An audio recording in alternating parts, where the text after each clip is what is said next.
बार नहीं है, ये पहली बार नहीं है कि भारत ने इस स्टेज तक सफलता या कामयाबी हासिल कर ली हो। पिछली बार भी ये सेपरेशन बहुत साफ हुआ था।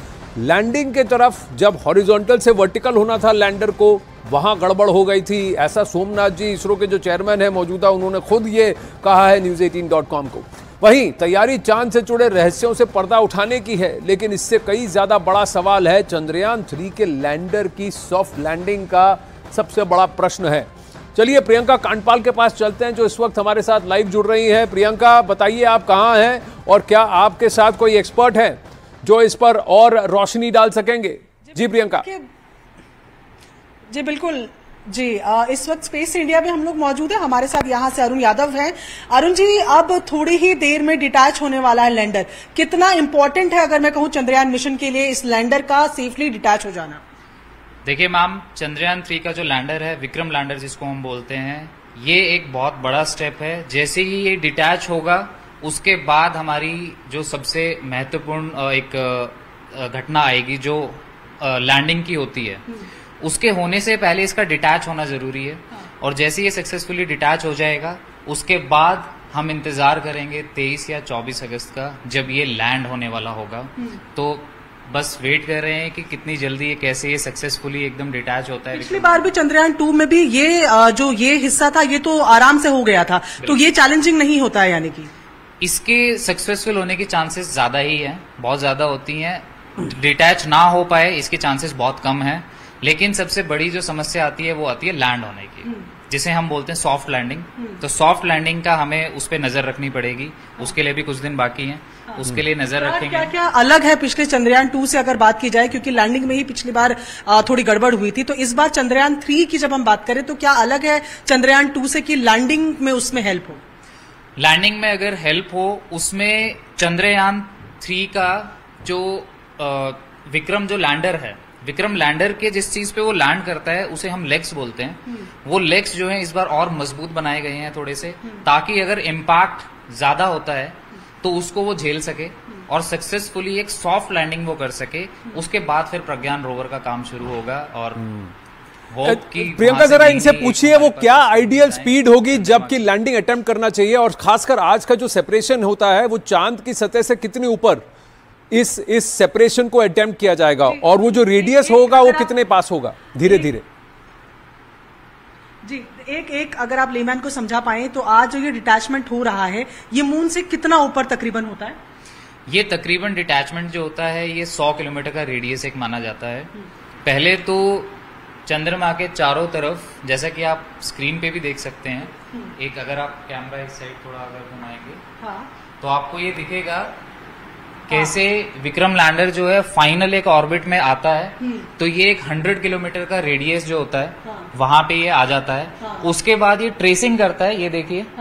अब ये ट्रेसिंग करना स्टार्ट करेगा चंद्रमा की सतह का, और उस ट्रेसिंग में ये वो जगह डिसाइड करेगा कि कहाँ पे इसको लैंड करना है। अच्छा, इसकी कोई स्पीड होती है कि कितनी स्पीड पर लैंड करना चाहिए? कोई आइडियल स्पीड होती है?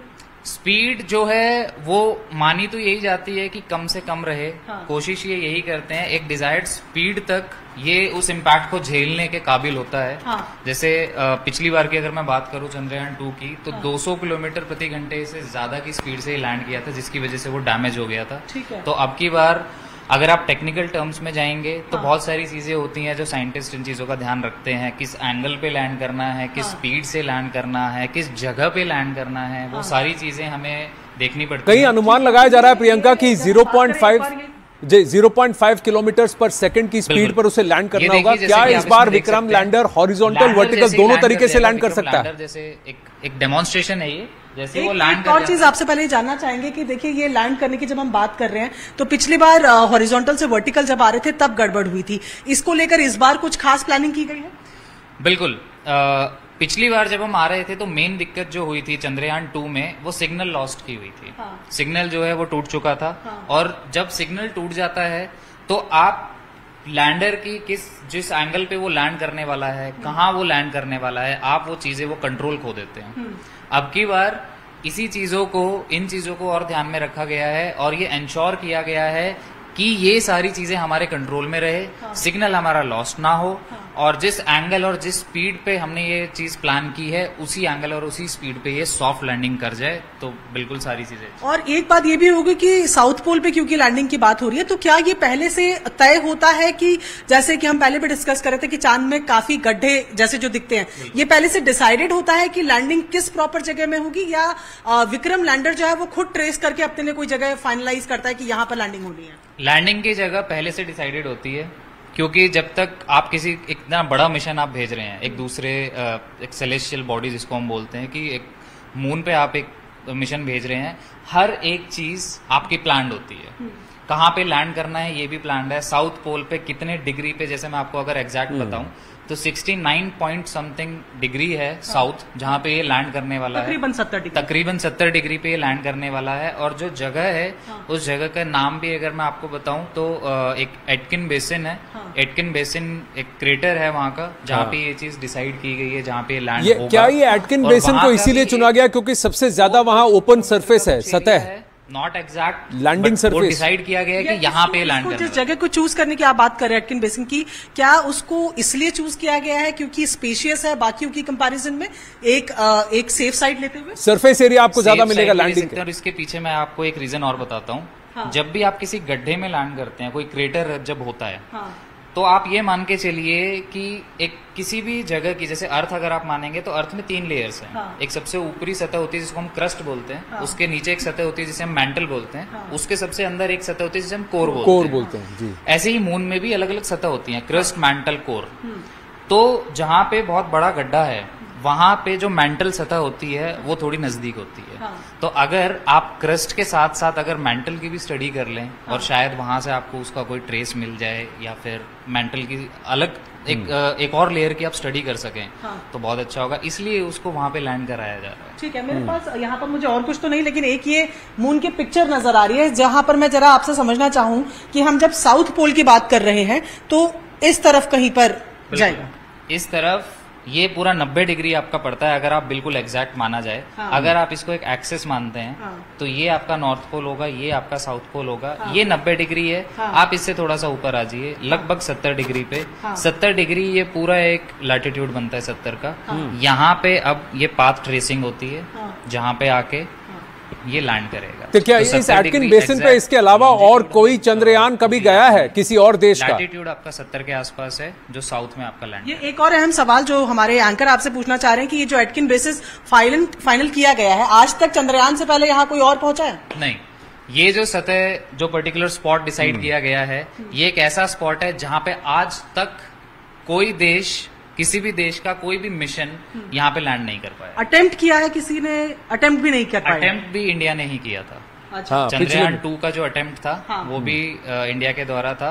और उससे पहले मैं आपको बताऊं तो 3 देश ऐसे हैं, जैसे चाइना, रशिया और अमेरिका, जो यहाँ पे ऑलरेडी लैंड कर चुके हैं। साउथ पोल पे नहीं, बट दूसरी लोकेशंस पे वो ऑलरेडी लैंड कर चुके हैं। बट अगर साउथ पोल पे इंडिया की लैंडिंग होती है तो it will be the first in history and historic. बिल्कुल हिस्टोरिक। क्या आपने बताया कि इस तरीके के कुछ मिशन होते हैं, तो जाहिर तौर पर सब कुछ वेक स्टडीज के लिए नहीं जाता, सिस्टमैटिक तरीके से कुछ चीजें होती है जिसके लिए भेजा जाता है। चंद्रयान 3 की अगर बात करें, क्या कुछ एक्सपेक्ट करना चाहिए इस मिशन से? क्या कुछ स्टडीज सामने आ सकती हैं? बिल्कुल। जब भी आप कोई मिशन भेजते हैं कहीं पे, तो आपके एम डिसाइडेड होते हैं पहले से कि हमें इन पर्टिकुलर फील्ड की स्टडी करनी है। ऐसे ही चंद्रयान 3 के लिए भी अलग अलग हमने सेंसर मान लीजिए, डिवाइसेस मान लीजिए, हमने डिवाइसेस वहां पे लैंडर में, रोवर में लगा के भेजी हैं, जिनको जब वो वहां पे जाएंगे, लैंडर जब लैंड करेगा उसकी डिवाइसेस अपना काम करेंगी, रोवर जब बाहर निकलेगा उसकी डिवाइसेस अलग काम करेंगी। और ये रिलेटेड हो सकती हैं कि चंद्रमा की सतह की स्टडी करना, चंद्रमा पे जो कंपन जो होती हैं, सीस्मिक डिवाइसेस है चंद्रयान 3 में? टोटल इसमें 6 डिवाइसेस हम भेज रहे हैं। 6 में से एक जो है ऑलरेडी उसने अपना काम शुरू कर दिया है। जो मून ऑर्बिट से हम बात करें तो वो ऑर्बिटर स्टडी करने वाला है। अच्छा, एक ऑलरेडी डिवाइस जो है वो काम, ऑलरेडी डिवाइस जो है वो प्रोपल्शन मॉड्यूल जिसे हम बोलते हैं, जो जिस हिस्से से विक्रम लैंडर अलग हो चुका है, उस हिस्से में वो डिवाइस लगी। प्रियंका, उनसे पूछिएगा ऑलरेडी अपना काम वो जो पिछली बार का ऑर्बिटर है, क्या वो ऑर्बिटर अभी भी सक्रिय है? उसकी क्या भूमिका होगी? पहुंचने के बाद, लैंड करने के बाद अपना काम शुरू करेंगे। जो पिछली बार चंद्रयान 2 की जब हम बात कर रहे हैं तो जो ऑर्बिटर उस वक्त था, क्या वो अभी भी सक्रिय है? उसकी क्या भूमिका होने वाली है? उस टाइम पे जो ऑर्बिटर था, इसी वजह से ये एक डिफरेंस है चंद्रयान 2 और चंद्रयान 3 में कि ऑर्बिटर ऑलरेडी वहां पे डिप्लॉय हो चुका था। हाँ। चंद्रयान 2 में से जो सिर्फ बची हुई चीजें थी वो थी लैंडर और रोवर। हाँ। जो कि हमारी सक्सेसफुल नहीं हो पाई थी। हाँ। तो इस बार जैसा कि आपको अगर पता हो तो चंद्रयान 2 और चंद्रयान 3 की जो कॉस्टिंग है, हाँ। उसमें भी बहुत रिडक्शन हुआ है। जी। वो 900 करोड़ के आसपास का मिशन था, ये कुछ 615 करोड़ के आसपास का मिशन है। हाँ। तो ये इसलिए है क्योंकि हमने इसमें से ऑर्बिटर हटा दिया है, क्योंकि ऑर्बिटर ऑलरेडी अपना काम कर चुका है। हाँ। वो ऑलरेडी वहां पे ऑर्बिट कर रहा था। हाँ। और उसने बहुत सारी हमें सुंदर जो पिक्चर्स है, वहां की फोटोग्राफ है चंद्रमा की। तो प्रियंका इनको पूछिए कि पेलोड जो है पिछली बार से ज्यादा है, करीब 3.9 टन है। तो क्या इसका मतलब यह है कि इस बार जो विक्रम रेंजर है और प्रज्ञान रोवर है पिछली बार से भारी हैं और भी ज्यादा सॉलिड बनाए गए हैं, या उसमें यंत्र ज्यादा फिट किए गए हैं? आप सुन रही हैं? बिल्कुल, जैसे पिछली बार की तुलना में अगर बात की जाए तो लोड इस बार ज्यादा है। विक्रम लैंडर की भी बात करें, रोवर की भी बात करें, तो इनका वजन ज्यादा बनाया गया। तो ये सेफ्टी पर्पज से है या इसमें कुछ और एडिशनल ऐसे डिवाइसेस हैं जो स्टडीज के लिए काम आएंगे? क्या कारण लग रहा है? एक तो इसको थोड़ा और मजबूती देने के कारण इसमें एडिशंस किए गए थे। क्या ये पिछली बार की जो लैंडिंग सॉफ्ट नहीं पाई थी उससे भी एक लेसन है? जी, उससे एक लेसन है, क्योंकि जब आप किसी चीज को स्ट्रांग बनाते हैं, मजबूत बनाते हैं, या तो आप मटेरियल चेंज करते हैं या फिर आप उसका वजन थोड़ा बढ़ाते हैं, थोड़े और स्ट्रांगनेस के लिए थोड़ी और चीजें ऐड करते हैं। तो जैसे रोवर की अगर मैं बात करूं, कुछ 26 किलो के आसपास का ही हमारा रोवर रहेगा जी। और लैंडर अलग है, उसके लेग्स को मजबूत बनाया गया है, तो इसलिए जो पेलोड है इसका थोड़ा सा वजन बढ़ा है। बट जहां हम देखें वजन बढ़ाने के साथ साथ इसरो की बहुत एक खास बात है कि एक कॉस्टिंग इतनी रिड्यूस कर देते हैं कि एक एग्जाम्पल भी दिया गया था कि आप एक टैक्सी में या ऑटो रिक्शा में चलने के बराबर जो है वो हम उतने में चांद पे पहुंच गए। चांद पे नहीं, एक और बात प्रियंका आप उनको बताइए और दर्शकों को भी बताएं कि इंडियाना जोन्स जो पिक्चर आई थी 2900 करोड़ में बनी थी, जबकि चंद्रयान 3 615 करोड़ में बना है।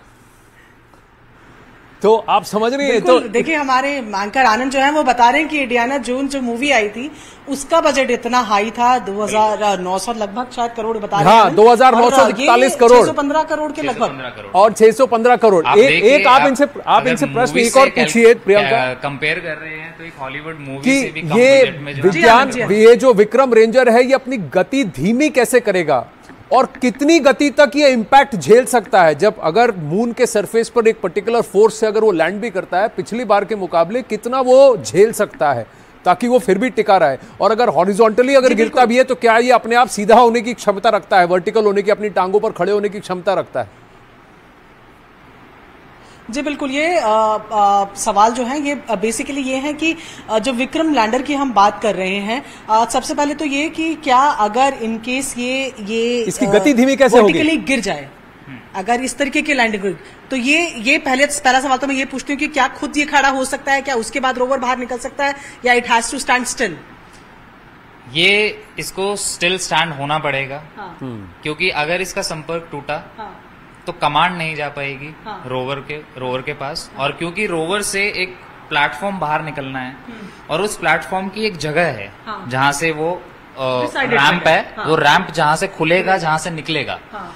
तो उसके लिए उसका डिजायर्ड पोजीशन में कि जो पोजीशन हमें चाहिए उसका उस पोजीशन में वहां पे खड़ा होना जरूरी है। क्योंकि अगर वो टेढ़ा हुआ या गिर गया किसी तरीके से तो रैंप तो आप मान लीजिए कि एक बार को चलो निकल आए, बट रोवर बाहर कैसे आएगा? और हम नेगेटिव क्यों सोचें? नेगेटिव की बात इसमें यह है कि क्या इस बार उसमें फजी लॉजिक ऐसा ऐड किया गया है? स्पीड, हाँ जी, इसके टोटल आप मान के चलिए कि जब रॉकेट ऊपर जाता है एक थ्रस्ट डेवलप करता है वो ऊपर जाने के लिए, यही प्रोसेस जो है हमारा विक्रम लैंडर यूज करेगा अंदर पहुंचने के लिए, लैंड करने के लिए। ये जिस डायरेक्शन में मूव करेगा उस डायरेक्शन में थ्रस्ट डेवलप करेगा। हाँ। और उसको एक ब्रेकिंग के तौर पे यूज किया जाएगा। ठीक है।